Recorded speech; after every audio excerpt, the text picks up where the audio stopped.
Hola, hola, les saluda la médico Romina Olate de Humana Consultores y hoy día venimos con esta presentación en el mes del cáncer de mama, donde les voy a dar consejos para su detección y otros puntos más. Vamos a ver. Bueno, primero que nada, partiendo un poquitito respecto como a la epidemiología de las enfermedades, primero les cuento de que las principales causas de muerte en Chile son principalmente las cardiovasculares y los tumores. El primer lugar se los pelean entre ellos dos. Entonces, es por eso tan importante que nosotros conozcamos cómo prevenirlo e identificarlo, porque como vamos a ver más adelante, estas pueden ser prevenibles, o sea, se puede evitar en algún porcentaje. O sea, algo podemos hacer, pero ahí les voy a explicar un poquitito, no me voy a adelantar. Entonces, como vemos acá, la principal causa de muerte en Chile es aproximadamente un 28% muerte por tumores. Y en eso, en el lado de acá, vemos a la diferenciación de los tumores según género. Estos también son cifras chilenas. Y acá vemos que el 17% de los cánceres que están divididos en el caso de las mujeres son el cáncer de mama, o sea, es el primero, el más frecuente. Y es por eso que es tan importante que reconozcamos cómo identificarlo. ¿Ya? Vamos ahí. ¿Cuáles son los síntomas? ¿Cómo puedo sospechar de que quizás hay algo que pueda estar dándome alguna banderita roja, etcétera? Primero que nada, nosotros tenemos que tener la costumbre de observar nuestras mamas. Es importante que las conozcamos, que una vez al mes nos detengamos a hacer mínimo autoexamen. También reconocer cuál es nuestra mama normal y no. Es normal que nuestra mama tenga un poquitito de asimetría.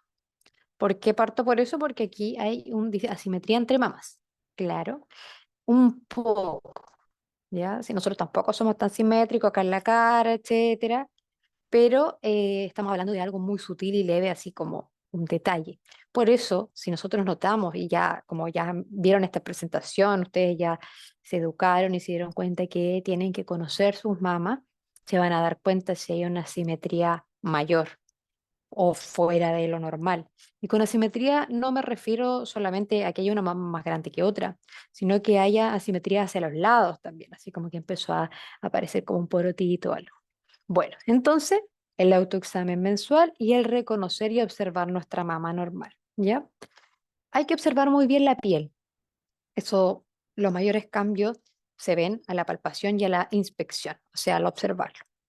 ¿Qué vamos a ver? Principalmente podemos notar que hay un sector que esté más endurecido. Podemos notar un bulto al observar o al palpar. Podemos ver como hoyuelos, o sea, como que hay como un hacia abajo, así como la piel está hundida, ¿ya? Una hendidura. Empezamos a notar cambios en la coloración de la mama. Por eso es tan importante observar nuestra mama de frente, en el espejo, de lado, con los brazos arriba, hacia abajo y el área axilar. También si hay alguna secreción, ¿ya? Retracción del pezón, o sea, como si algo lo estuviera levantando, por ejemplo. También observar, como ya conocemos nuestras mamas, cómo está la distribución de las venitas. Hay gente que tiene la piel muy fina y se le nota. Siempre es así. Entonces, que vea crecimiento de sus venitas no es anormal. Pero si uno nota de que eso no es común, uno la observa y ve de que hay como en un sector en donde empezaron a salir unos vasitos y como que está como solamente ahí, ¿ya? Ojo con eso. La piel de naranja, literal. Así que ustedes notan que un sector de su piel se parece a la cobertura de una naranja. Derechamente que notemos una masa, o sea, un aumento de volumen. Cambio de forma. Por lo mismo es importante reconocer la mama normal. Y erosiones cutáneas, o sea, como heridas. ¿Ya? Entonces, la inspección, como ven, es fundamental. Conocer nuestras mamas. Acá tenemos algo más o menos lo mismo del tema de las protuberancias, ya se los nombré, que además de que haya como una retracción del pezón que esté hundido también, que empiece a verse como hacia adentro. Las asimetrías que ya se las nombré, enrojecimientos en algún área de la mama y de la axila también, bultos, huecos en la piel, endurecimientos, piel de naranja, que hay algún fluido desconocido, si alguna secreción del pezón, tal cual como les dije, y el resto de los otros puntos también se los nombré. ¿ya? Estos son los síntomas y signos principales de que hay alguna masita o algo ahí que hay que estudiar. Y puede ser un cáncer de mama, ¿ya? Eso es lo primero. Claramente también que no tenemos dolor, ardor en la mama, como sensaciones distintas, ¿ya? Eso.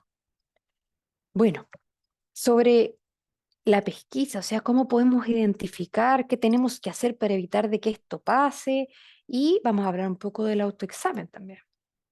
Recomendaciones de chequeo. Bueno, aquí les puse un cuadrito que son las recomendaciones en general a la población de diferentes áreas, no solamente del área ginecológica o de mama, pero aquí lo que dice la normativa es que sí o sí se tiene que hacer la mamografía entre los 50 y los 59. Estos son normativa MinSal, pero lo que se recomienda internacionalmente es que se haga. ¿Y por qué 50 y 59 años? Porque es el área, el periodo, o sea, el grupo etario que cubre el GES, ¿ya? Pero a nivel internacional, lo que se recomienda es que desde los 40 años empecemos la mamografía, idealmente, ¿ya?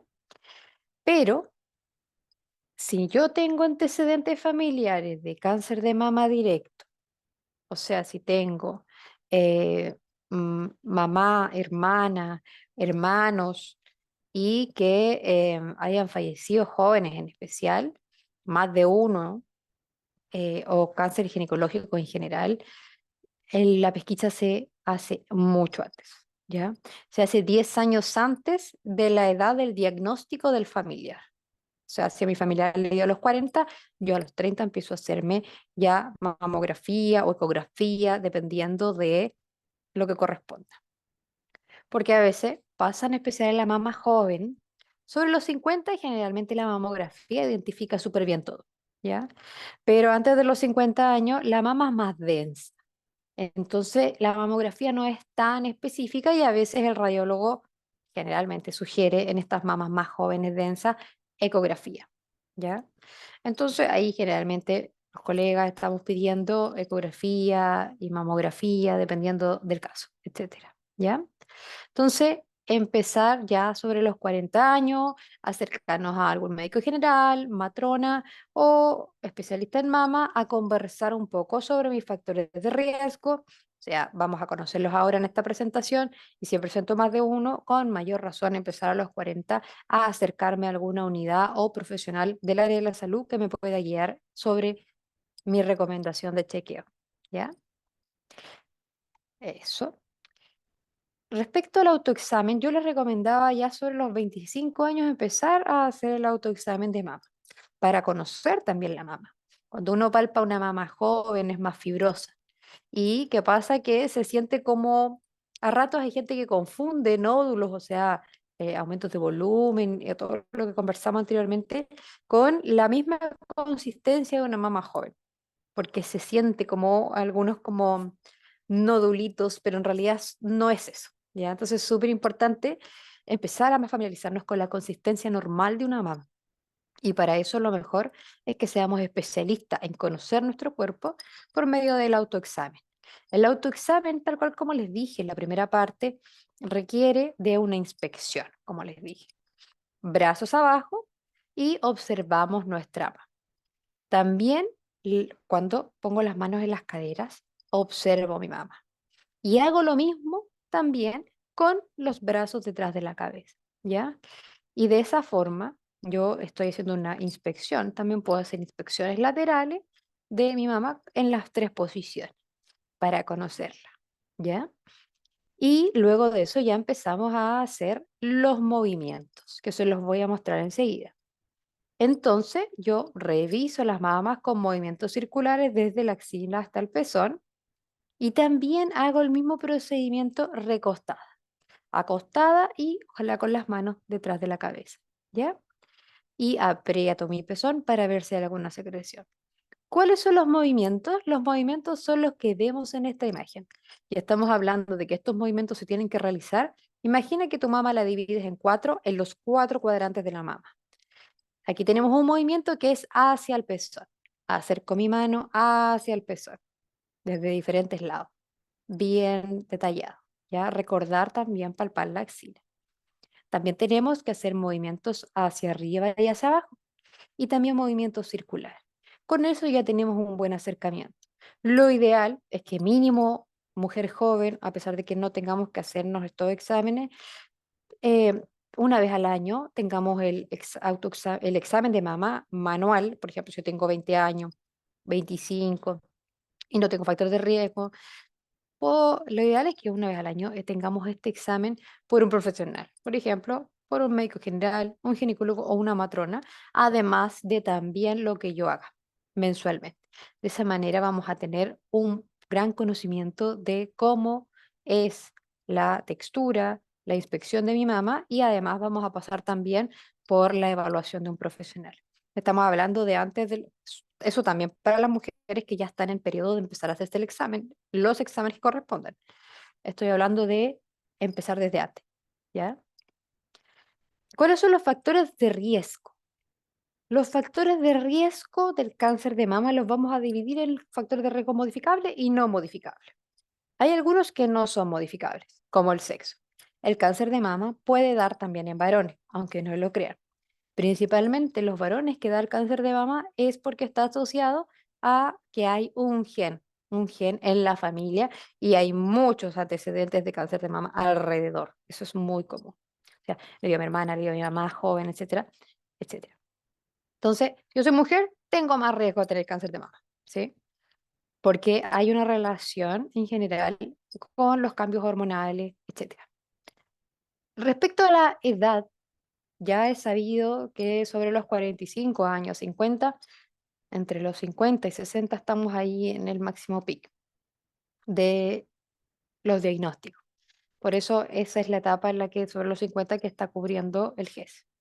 Pero yo recomiendo entre los 40 y 45 años ya empezar dependiendo de cuando ustedes vayan viendo acá los factores de riesgo, cuántos tienen, acercarse ya a los 40, ¿ya? Mutaciones genéticas generalmente son conocidos en la familia, ¿ya? Y si alguna familia no lo conoce, debería identificarlo porque nota de que hay antecedentes de cáncer en personas jóvenes, ya en más de uno. En el tío, en el hermano, el papá, hay algo raro, ¿ya? Antecedentes personales, o sea, vamos a verlos acá, en los factores de riesgo, y vamos a verlo en esta imagen del otro lado. Los antecedentes familiares que tienen relación con las mutaciones genéticas, pero no necesariamente. O sea, nosotros podemos tener una predisposición genética por una mutación identificada, como estos genes que están acá arriba, que dan estos cánceres juveniles, o podemos tener antecedentes familiares, ¿no? Así como no es tan seguido, no tenemos el gen y le dio a mi mamá a los 50 años. Eso es un antecedente familiar. Es distinto a esta mutación genética que generalmente les da a pacientes más jóvenes, más agresivos, más de un familiar, ¿ya? Estos son genes identificados como cancerígenos, digámoslo de alguna forma, ¿ya? Otro factor no modificable, que nosotros no podemos cambiar, es que nos haya llegado el periodo joven. Uno siempre sabe que le llega a los 15, la menarquia me llegó a los 18, me llegó a los 11. Eso también es un factor de riesgo. Y al mismo tiempo también la menopausia tardía. Nada de eso nosotros podemos manejarlo y es un factor de riesgo. Que tengamos un tejido denso mamario también. ¿Por qué? Porque eso se asocia a mayores niveles de estrógeno y eso también se relaciona con la etiología de este cáncer en general, o es uno de los factores. Sobre los no modificables también está la radiación, que hayamos estado sometidos a algún tipo de radiación. Radiación me refiero a, no sé, tuvimos otro tipo de cáncer y estuvimos ahí, o gente que no tomó las medidas, por ejemplo, y trabaja en rayos. Eso ya no se ve, pero por ejemplo, ¿ya? A eso. Existe un gran mito que dice a veces de que a uno por hacerse la mamografía puede aumentar el riesgo de cáncer porque es una radiación. No, por si acaso. La mamografía y que tú te la hagas todos los años no va a aumentar tu riesgo de cáncer porque la cantidad de radiación es tan mínima que tendrían que ser como 500 mamografías para que tengamos un riesgo. Ya, así que no se preocupen por eso. Los modificables son los que vamos a intentar intervenir y están acá y algunos acá. Bueno, la historia reproductiva. ¿Por qué? El no haber tenido hijos es un factor de riesgo. Que yo no haya tenido hijos y que mi primer embarazo sea después de los 30 años. O sea, en estricto rigor, puedo intentar, si es que quiero, no tener ese factor de riesgo, tener hijos antes de los 30 y tener hijos, ¿ya? Algunos como factores hormonales exógenos, pero habla más bien de tratamientos. No estamos hablando como necesariamente los anticonceptivos, estamos hablando de terapia hormonal en caso de menopausia, en esos casos, ¿ya? Como terapia hormonal de reemplazo o en algunos otros casos, ¿ya? La dieta, ya vamos a bien por qué y tiene principal relación con la obesidad. O sea, yo tengo una mala dieta en grasas, en procesados, comida chatarra, voy a tener más riesgo de obesidad. Y la obesidad es uno de los factores de riesgo de cáncer de mama. Por lo mismo, el hecho que yo no haga ejercicio también va a ser un factor de riesgo. Y eso puedo cambiarlo. La obesidad, el alcohol y el tabaco. O sea, todo esto podemos cambiarlo. Y como ustedes ven, todo esto siempre volvimos a lo mismo que tiene que ver con los estilos de vida. ¿Ya? Entonces, factores de riesgo acá, estamos más o menos en lo mismo. Mayor edad, que tengamos antecedentes familiares, no haber tenido hijos, que mi menstruación inició joven, que tengo antecedentes de otros cánceres ginecológicos principalmente, como de útero y ovario. ¿Por qué? Porque generalmente estos genes están relacionados con alguno de esos, ¿ya? Entonces, por eso. Menopausia también tardía, como ya lo conversamos, terapia de reemplazo hormonal prolongado, obesidad, radiación, consumo de tabaco, alcohol, sedentarismo, consumo de grasas saturadas y el uso excesivo de anticonceptivos orales. Ahí depende del tipo de anticonceptivo, por eso es importante ahí que ustedes evalúen con su ginecólogo este tema, ¿ya? Mitos sobre el cáncer. Veamos acá primero. Solo lo pueden tener mujeres mayores de 40 años. ¿Eso es verdad o no? ¿Qué piensan ustedes? Bueno, yo les respondo enseguida. Ya me imagino que vieron esto y ya se hicieron una idea y eso es falso.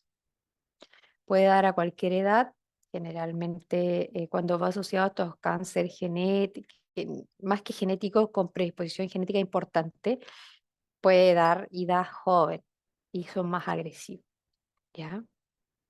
Así que, ojo, por eso hay que empezar ya desde los 20, 25 años a familiarizarnos con cómo es mi mamá, cómo se ve mi mamá y empezar a que la matrona, el ginecólogo, me haga el examen anual mínimo. A mayor tamaño aumenta el riesgo. Con mayor tamaño me refiero a que tenga las mamas más grandes. ¿Y eso es verdad o es mentira? Vamos a ver, ¿es verdadero? ¿Existe un mayor riesgo? Sí, o pudiera existir, porque que tengamos las mamas más grandes habla de mayor cantidad de estrógeno. Y este es uno de los factores o de regulaciones que se asocian a la etiología del cáncer de mama. ¿Es hereditario el cáncer de mama? ¿Qué dicen ustedes? Piénsenlo un minuto y yo les respondo falso. Hereditario quiere decir de que es algo que sí o sí se va a traspasar, ¿ya? ¿Hay alguna predisposición genética? Sí, pero no hay como necesariamente de que porque mi mamá lo tuvo, yo lo voy a tener. Eso hay que tenerlo bien claro. Los genes que yo tengo para que se expresen necesitan un ambiente. Entonces yo puedo intentar intervenir en prevenir en alguna parte de ese ambiente, porque hay algunos genes que sí o sí se van a desregular y van a expresarse igual. Pero en el fondo no es que nosotros podamos evitar el cáncer en sí, pero sí podemos prevenirlo haciendo lo mejor posible de nosotros para que, si es que tenemos alguno de esos genes por ahí, no se active. Amamantar por largos periodos disminuye el riesgo. Claro, eso también está relacionado y se ha visto en evidencia de que disminuye el riesgo, es un factor protector para el cáncer de mama, tanto como una dieta saludable y también el deporte. El alcohol, el cigarro y el sedentarismo aumenta el riesgo. Yo me imagino que después de lo que ya les dije, esto ya lo saben y es verdadero y es súper importante que tomemos conciencia sobre esto que les estoy diciendo. ¿Tener un bulto o protuberancia es sinónimo de cáncer de mama? ¿Qué dicen ustedes? Si yo noto algo raro en mi mamá, ¿tengo cáncer? La verdad es que no. Existen fibromas, otros elementos quísticos que también pueden estar en la mama, calcificaciones, etcétera. Pero eso no significa de que yo tengo que quedarme tranquila, o sea, hay que buscar la naturaleza de eso. Y para eso las imágenes son nuestros primeros aliados y claramente acercarme a algún profesional. Y ahí se verá si es necesario puncionar, si es necesario hacer otras cosas para buscar un poco información sobre ese nódulo. Si, si tengo cáncer, ¿me tendrán que extirpar la mamá? ¿Qué dicen ustedes? Falso, no necesariamente. Hay diferentes procedimientos. Está la mastectomía parcial, que refiere a sacar una parte de la mamá, a la total. También hay otros procedimientos menos invasivos, pero depende mucho de la naturaleza, el tipo y si hay algún grado de diseminación asociado. O sea, depende mucho de qué es lo que está ahí, para ver cuál va a ser el manejo, que son distintos, ¿ya? Si tengo dolor, si no tengo dolor, no tengo cáncer. ¿Qué dicen ustedes? ¿El dolor es parte sí o sí del diagnóstico de un cáncer, de algún nodulito o algo de cáncer? No. O sea, pueden haber protuberancias indoloras y por el contrario pueden haber nódulos dolorosos que no tienen que ver con cáncer. Pueden ser adenopatías, que son ganglios, otras cosas, ¿ya? Entonces, no hay una relación directa en el tema del dolor para decir si es un cáncer o no. El uso del desodorante y el sostén aumentan el riesgo, eso no me adelanté. Falso. Eso no está demostrado, eso no existe evidencia, es un mito, no hay ninguna relación en la etiología de un cáncer de mama. Ninguna. ¿Ya? Ya, entonces ya sabemos un poquito cómo identificarlo, sabemos qué exámenes, vimos un poco de los mitos y ahora vamos a ver cómo prevenimos esto, cómo evitamos lo que podemos hacer, porque yo ya les dije, acá tenemos. Nosotros tenemos quizás un gen ahí. Yo soy esa persona de negro y tengo un gen. Y el gen tiene la información quizás de que yo pueda tener una predisposición al cáncer de mama. Tengo algún familiar lejano, cercano por ahí y llegó ese gen a mí. Ese gen se puede activar sí o no, pero hay algo que yo puedo intentar hacer es evitar de que se active, ¿ya? Y para eso necesito trabajar con los estilos de vida. Siempre volvimos a lo mismo. Y ya vimos algunos factores de riesgo en los que nosotros podemos modificar. Y en esos estaba los que tenemos acá. El ejercicio, mantener actividad física semanal, sí o sí, es un deber, no es una recomendación. Manejo de estrés, claramente el estrés altera toda la funcionalidad de nuestro cuerpo, tanto hormonal, física, el azúcar, la presión. Entonces, es fundamental que tengamos un estilo de vida tranquilo. La dieta, una dieta equilibrada con frutas, verduras, que no esté en base a grasa, que no esté en base a procesados, ¿ya? El tabaco ya vimos que es uno de los factores de riesgo, el alcohol igual. En realidad el tema de las infecciones es algo que no tiene tanta injerencia, o sea, siempre va a tener una relación en la expresión de los genes, pero si yo, por ejemplo, estoy comiendo bien, estoy haciendo ejercicio, no tengo estrés, ya es poco probable que me dé alguna infección. Entonces, vamos a evitar también claramente las exposiciones a algún lugar en donde hay algún riesgo, hay que tomar las medidas, lavarnos las manos, etcétera. Pero si nosotros trabajamos los puntos de arriba, el tema de las infecciones no va a ser tema en general, ¿ya? Y la inflamación lo mismo, la inflamación, por ejemplo, el tabaco, el alcohol, una dieta mala, el estrés crónico, el no hacer ejercicio, y todo eso va a producir inflamación en mi cuerpo. Y eso puede hacer de que se activen algunos genes, ¿ya? Y claramente los carcinógenos, en el fondo podríamos hablar de algunos químicos ambientales que están bien identificados, la exposición a radiación sin tener los resguardos, el tabaco tiene muchos carcinógenos entre sus elementos, ¿ya? Entonces siempre volvimos a lo mismo, ¿qué es esto? que son las recomendaciones, que son los 5 pilares de un estilo de vida saludable. Y siempre vuelvo a lo mismo, y siempre volvimos a lo mismo, porque la prevención en sí, nuestro cuerpo quizás va a desarrollar enfermedad igual. Hay algunos elementos que no vamos a poder manejar, pero hay un gran porcentaje. El cánceres y las enfermedades cardiovasculares, que como les mostré en la primera diapositiva, son las que nos están matando, hay un porcentaje importante en el que nosotros podemos intervenir.